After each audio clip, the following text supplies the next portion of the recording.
rather like the look of Elon Musk. He comes up with a lot of ideas and sticks with them, but I'm not sure I agree with him on AI, artificial intelligence. I think it should be renamed AU for artificial unintelligence, after the way humanity has been behaving in the last century or so, if mimicking humanity is what artificial unintelligence does.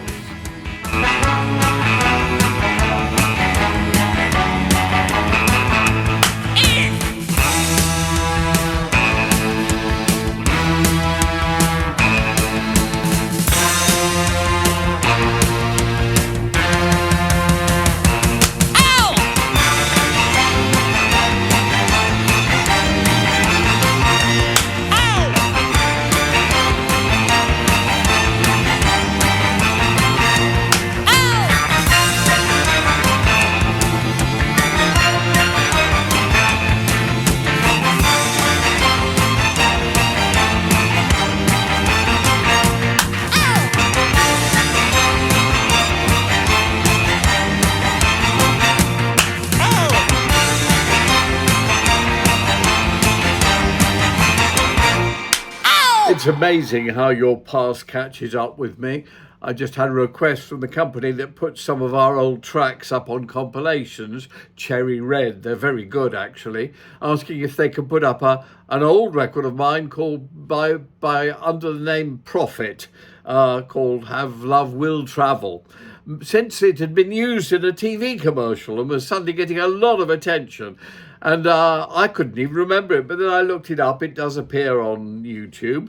And it was made by a young lad called Andrew Riley, who I met when I was in Hawaii. He was a friend of a very good DJ there in Hawaii, who was a really close friend of mine, Stephen B. Williams, and another friend of his called Robert Knight, who's a top photographer. And they'd introduced him to me, and he'd begged to be able to come to London under his own expense and do work experience with my record company, UK Records at the time, which was hugely successful. So I said, yeah, why, come over. And he came over, I think, for a year or so, got on very well with everybody. I remember he was particularly good friends with my brother Andy. And this was one of the records he made, which didn't do anything at the time. But it's sort of quite catchy. Quite a lot of our UK records that weren't hits are well worth listening to this day and age, and actually are cropping up and doing all sorts of amazing things. So for you, have a quick listen to Andy Riley's record under the name Prophet, which I think he sang as well as made. Have Love Will Travel. Have love will travel. Have love will travel. If you need a loving man, we'll travel. I travel from Maine to Mexico, trying to find a girl to love me so. No matter where I go, no matter who I see, I just can't find a girl to satisfy me. Have love, yeah, we'll travel. Say I have love, yeah, we'll travel. And baby, if you need a loving man, we'll travel.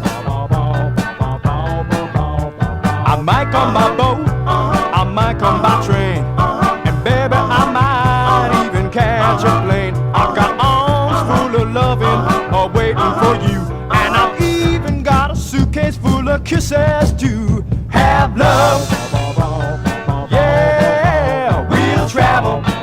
Say I have love, yeah, we'll travel. And baby, if you need a loving man, we'll travel.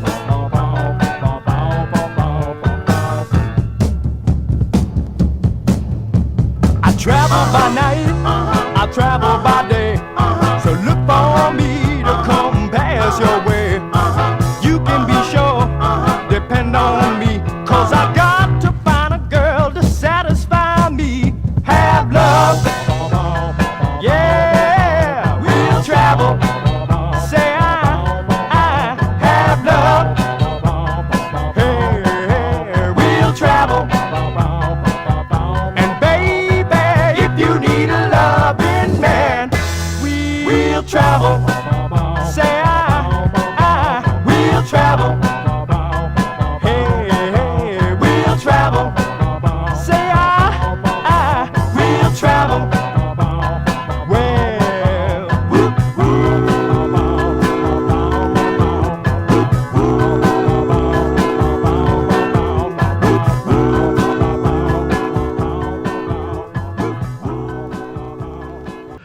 Another death. I'm getting to that age. I see Chris Denning, who used to be a Radio 1 DJ, has passed away in his 80s. Chris was a very good DJ on Radio 1 in the early days, before that on the pirate radio ships. And he was a good DJ, but he was also a very good promotion man. And in fact, I took him away from being a DJ to be a promotion man with UK Records, which was very successful. And he did a great job in the very early year or so of UK Records, getting them played on radio, featured on television and all the rest of it. He was an excellent promotion man.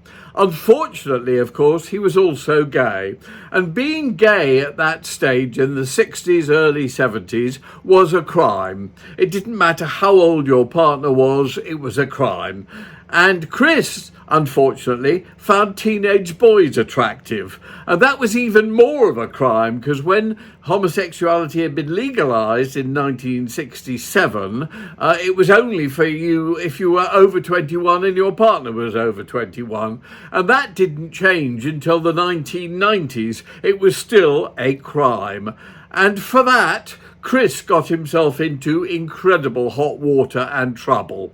And indeed, I had to fire him from my record company because he was bringing ill repute to the label at the time. And he'd promised me when I took him on that he wouldn't ever do that.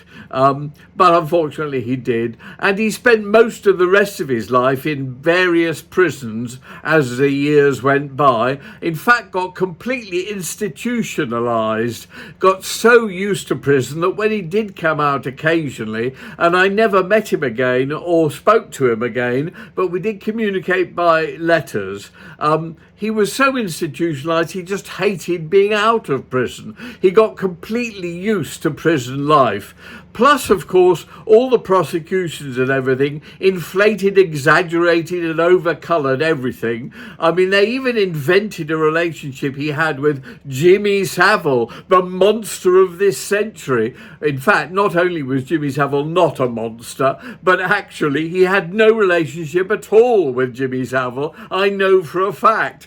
But all of that, they like to link these things up if they can. The media exaggerates everything. All the media cares about is it a good story? And if it is a good story, make it a better story. And that applies to everything the media ever covers. And not only the traditional media, but social media as well. We all do it when we put up our tweets or our Facebook posts or Instagram or TikTok or whatever it is. We all overcolour, over-exaggerate, inflate.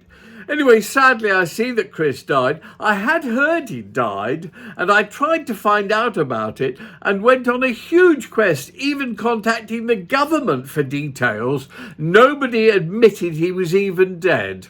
And I now see, it's only been admitted last week, actually, but it finally has come out because he did die and there was an inquest going on. Something rather suspect about how he died in prison, HMP Bedford. And I still haven't got to the bottom of what went on. The inquest actually did really criticise the prison for not getting him to hospital in time because he was quite ill with various things.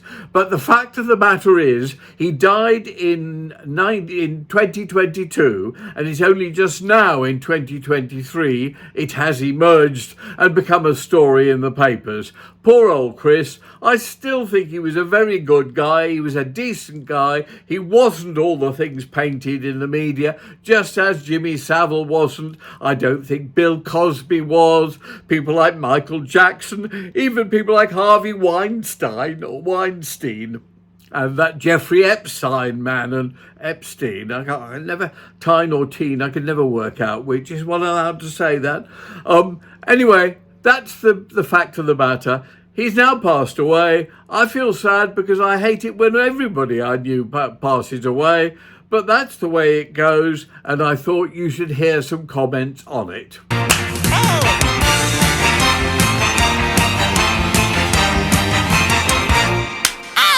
Part of this show's meant to be about travel. I love this shot I took of a London street, and London is where we are at the moment, But most of London you've all seen before, and there are other things to discuss. We've watched the COVID inquiry going on relentlessly day after day, and it is clearly obvious from it that the government at the time made horrendous mistakes. But the one thing that never gets mentioned is the truth of the entire thing. The media inflated COVID as a killer plague, a global killer plague, and the whole world fell for it, whereas in fact it was just a new virus, a new form of coronavirus, which at its worst was as nasty as flu. And remember, the early days of flu killed lots and lots of people, but even at its worst was only really lethal to the vulnerable, most of whom were the elderly or those with very ill health. And that has been ignored from the start. The media were responsible for the whole COVID madness, and the governments just all fell in line behind it, with one exception, Sweden, who did pretty well generally, with one major problem that they didn't do, which was looking after care homes and hospitals. If they'd actually increased the way they looked after care homes and hospitals, we'd all be much better off. The other topic, of course, of the week has been the Gaza-Israel conflict. And there's one thing about that: both sides are terrorists. Both sides are committing genocide. Hamas were appalling with what they did on the 7th of October. Israel are appalling at everything they've ever done since. The argument for Israel is, well, if they want to dispose of Hamas, they've got to basically destroy the whole of the citizenship of Gaza. That is just unacceptable. It's as though we had said years ago, the British had said years ago, look, this IRA lot are killing loads of British citizens. It's appalling. What we need to do is go into Northern Ireland in force and kill everyone in there. That way we'll get rid of the IRA. Bonkers morality. Shut up, stupids. Let's end this genocide. In fact, the whole thing needs to be now, I think, a sweet surrender.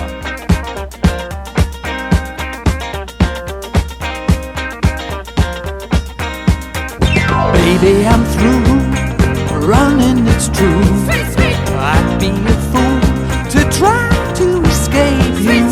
Maybe I'm beat, but oh, what a sweet surrender.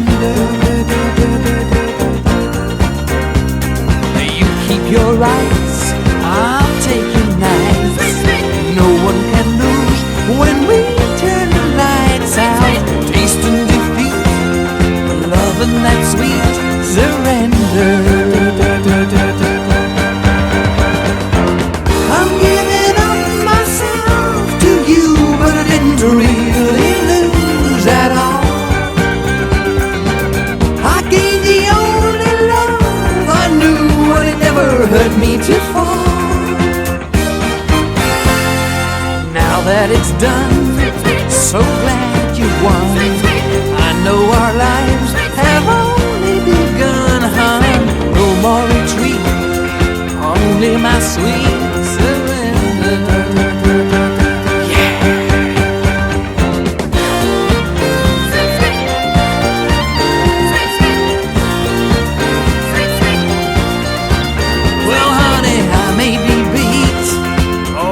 A sweet surrender.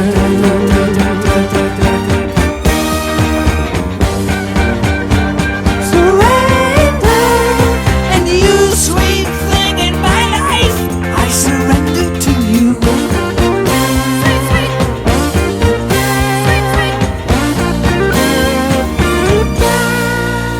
I decided to go for this episode's theatrical experience to see The Time Traveller's Wife, a new musical part written by Dave Stewart, who used to be in the Eurythmics, and Joss Stone, who was a protege of mine, Steve Greenberg. It was at the Apollo Theatre, which I have great fond memories of. I used to go there all the time in the 60s to see 40 Years On, one of Alan Bennett's first plays, which I was an enormous fan of, starring him and John Gielgud, amongst others.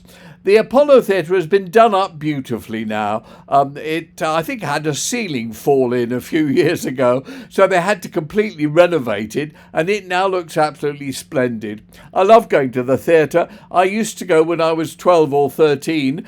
I could only afford to go in the upper balcony, which was right up the top in the gods, as they call it, where I used to perch in the front row with my chin on the brocade front of the balcony and watch with awe musicals like The King and I and Kismet, both of which I absolutely adored. I went almost every week. My pocket money just covered the train fare and the cheap tickets up in the gods. The Time Traveller's Wife is actually terrific, very, very well staged, brilliant cast in it, but especially the staging and the special effects and everything worked terrifically. There's only two problems with it, and one is entirely my fault, and that is I'm getting very, very deaf in my old age, and one of my hearing aids, the right-hand one, had stopped working. As a result, I really couldn't hear what was going on, so I had to leave in the interval after the first act. But the other problem is actually Dave Stewart's fault. The songs are really not very good, and I'm afraid any musical for me has to basically have at least one hit in it, but preferably more. In the good old days, when they had musicals such as South Pacific and Camelot and so on, there were literally 3 or 4 hits in every musical, and even when my friend Andrew Lloyd Webber and my other friend Tim Rice started having success in musicals, they used to have at least one hit in a musical. Don't Cry for Me, Argentina, and other such things. I'm afraid, at least judging from the first half, there are no hits in the Dave Stewart sound, but generally it's wonderful to see. The place was actually packed, but filled up in the end, although I noticed that the price of tickets was very low. I don't think the reviews have been very good, but I really thought it was incredibly well done. Enormous praise to the people behind it. I would thoroughly recommend going to it. I just wish the music was a little bit better. Anyway, it was lovely to go to the theatre again. I do enjoy going to the theatre. It brings back all sorts of memories of those days gone by. And whilst I also love going to the cinema, there I am, right up in the gods. This time I can afford a better seat down in the front stalls, I have to tell you. But the whole experience with everybody else being there, people cheering and praising and loving it, I really would thoroughly recommend go to the theatre if you can, and if you want to, I would advise The Time Traveller's Wife as well worth a visit. I'm far from convinced by the new Beatles single. It doesn't sound that great to me, Now and Then and Now. It sounds like something that John Lennon would have written and probably discarded as a song that wasn't worth following or developing. They've done it very well. I admire the way, especially like the way Paul McCartney has sort of mimicked George Harrison's guitar sound towards the end. But it's not really much of a track, is it? Let's be honest. Always nice to see a Beatles track come out. John Lennon was sadly shot 2 days before he and I were due to have lunch in New York, just around the corner from my apartment in New York. Saw it come up on television without actually naming it as John, and my heart sank. John was a very good friend. I'm very fond of him. We knew him for years. In fact, had sex with him. I'll tell you that story. I have told it elsewhere, but you might as well get it again. way back in the 60s. We were all mates together. Funny enough, I usually used to hang out with Cynthia Lennon, John's wife, and Jane Asher, Paul's girlfriend at the time, because the three of us didn't do drugs. So we used to go to the clubs where we had a drink. I was usually drinking milk, and I can't remember if either of the other two drank alcohol. I don't think they did, just plain Coca-Cola or something. I used to drink milk because then it was obvious that I wasn't drinking alcohol, and also it was rather better for my stomach, I thought. But we used to go to the clubs all the time, and I spent loads of times just me and John, because we got on. He was far and away the member of the Beatles I got on best with personally, and we'd chat about this and that. And one day we were both in a club, and these two gorgeous young Scandinavian girls were in there. And John looked at me and I looked at him, and he said, "They're really cute." And I said, "Yes, they are." So we went over and chatted to them, and John said to me, "Let's take them back home," and because Cynthia wasn't with him at the time. I felt a bit embarrassed because Cynthia was a good friend of mine, but I said, "Well, yeah, okay, why not? We could go back to my flat," which, therefore there wouldn't be any problem for him. So we got a taxi back to my flat. We all went in, and I made tea or coffee or drinks or whatever. And we then all got into one of the bedrooms. I had many bedrooms in that flat. Used to be my father's, and he used it sort of as an office flat where people could stay overnight. So I think it had 3 or 4 bedrooms in it. And we all stripped off. And the two girls clearly were absolutely much more interested in each other than in either of us. In fact, they weren't in the slightest bit interested in either of us. So John and I sort of shrugged our shoulders, gave up, just had a small, unimportant, amusing session together. And after we'd finished, leaving them at it, we went out into the sitting room and spent the rest of the evening, and I think the night, doing as we usually did, talking about music, playing each other records and music and songs that we liked. So there it was. We never mentioned it again. John had a very open mind on things like that, and it's a happy memory I have. A really nice guy, really funny guy, highly intelligent, very, very artistic, didn't suffer fools gladly, and I saw him behave abominably with people, but he never once behaved badly in the slightest with me. I love travelling on the tube, or the underground as they call it in London, so I went to the Time Traveller's Wife by tube and on the way back, because there were protests all over London and it was virtually impossible to drive. So I had a thoroughly enjoyable time heading there and then heading back afterwards, watching people's faces, seeing what sort of people were around. All in all, I thoroughly enjoy public transport and go on it as often as I can, free of charge at my age. I was just watching a film on Talking Pictures TV, which I love, which was an old black and white movie starring Richard Attenborough, David Attenborough's brother, and George Baker, all about going to sea in a ship and smuggling and all that sort of thing. It was pretty awful, actually, but watchable. George Baker was a lovely guy, and I remember meeting him when I was really young. I can't have been more than 14 or 15, and my mother took me and her, to a play in the West End in which George Baker was starring, a play called Double Jeopardy, if I remember correctly. And afterwards we went backstage because she knew George slightly. She used to be an actress before she got married and became a mother. And said hello to George, who was very nice, and all that. That was it, really, the only time we ever met him. But years later, I think in 2007, after my mother had died, aged 91, there was a play in the West End with George still starring, because he got a lot of fame playing Inspector Wexford in the Ruth Rendell Mysteries, if you remember, on television. Anyway, we're starring in another play in the West End, so I dropped off a letter backstage. I went to see it, which was also rather good, saying to him that my mum had died, and he probably wouldn't remember her, but...